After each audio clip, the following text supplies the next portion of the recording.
Unfulfilled desire gives you pain. Fulfilled desire gives you pleasure, but it doesn't last. You know you get one thing, and what happens? You want something else. That's the law. And that goes on until you don't know where you are, and you wish you didn't have anything. Blessed, what is it? Be nothing, I think they say, which is so true. And in this, also in the Science of Religion, Master writes this: as desire leads to pain, it also leads to pleasure. In the first case, want involved in desire is not satisfied. And in the second case, want involved in desire seems to be satisfied. But is it?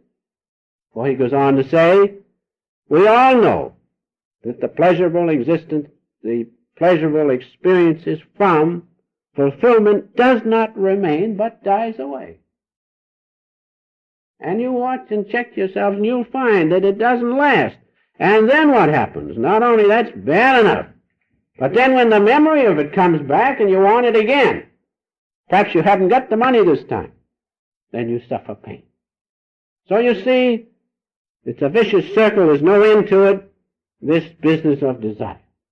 And so let us do away with them. Do away with desires. Free our attention from the want, because that unfulfilled want gives us pain. Therefore, to lessen the pain which we are all struggling to do, we first should do away with our desires and then the sense of want. Do away with desires and then the sense of want, because right within us is that which will give us satisfaction and peace and bliss, because that's our nature. And we should realize that we are children of God, and as such we are blissful and peaceful. Speaking about being happy, I remember one little instance. It happened quite a few years ago when we were down to Master's second temple in Los Angeles, and a lot of us were lined up on the platform ready to say a few words, so to speak. Master was with us, and we let this fellow speak first. I guess it's a good thing we did, or we'd never gotten out. But he started. He says the problem, the solution of life is to keep the corners of the mouth up. Keep the corners of the mouth up. Then he went on rambling along. Then he come back, secret of life, keep the corners of the mouth up. I saw a jackass the other day, and his ears were way down. And then suddenly they flopped up. Well, he looked different. He still looked like a jackass. And some of us looked the same even with the corner of the mouth up, like the jackass's ears. But still, it was better. I had to admit the jackass looked better with his ears up. And so people, this man went on to tell people, keep the corners of the mouth up. You can solve all the problems of life. Well, that went on, and I saw the master talking to the master of ceremonies, and pretty soon he reached over and he pulled his coattail. The fellow turned around and scornfully looked, like to say, what's going on here? Kept right on. Keep the corners of the mouth up. Really, I was just busting inside, and I have 2 sore ribs yet from it. So he kept on. Then I saw them putting their heads together, and they scribbled something on a paper and had his hand behind him, put it in his hand, he took out. He says, they want me to stop, and I'm not going to. So then he kept on.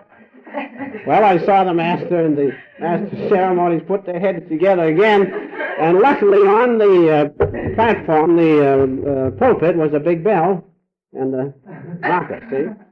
Well, the little master of ceremonies, he was only a little fellow, and he got up and he hit that bell, and the whole house, ha, ha, ha.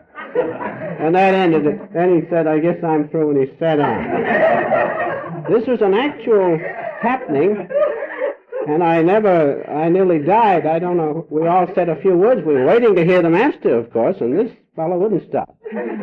So I always remember, if I have any bad problems, keep the corner. And I think of the jackass, too. So, there you have the solution to this morning. Be simple. Be simple, but realize that your answer is right within yourself. Now going on, So we must first diminish the number of one's desires by living simply.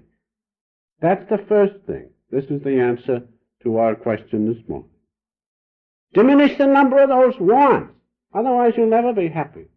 And the second is to find the positive inner happiness of your own inner resources.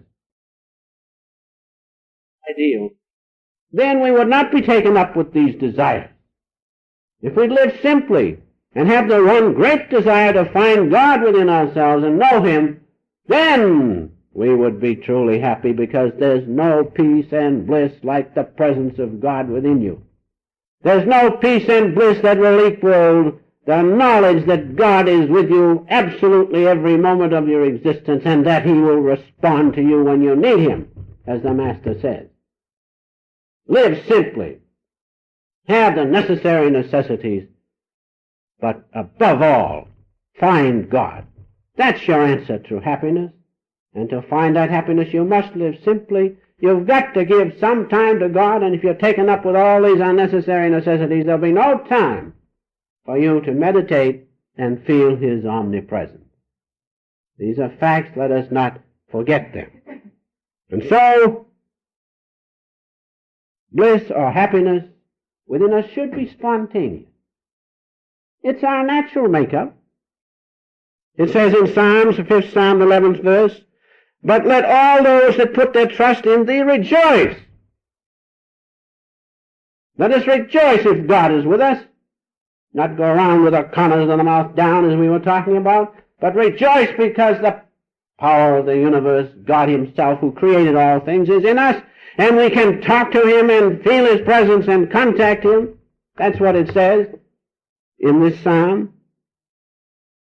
Let them have a shout for joy, because Thou defendest them. Let them also that love Thy name be joyful in Thee. If you can but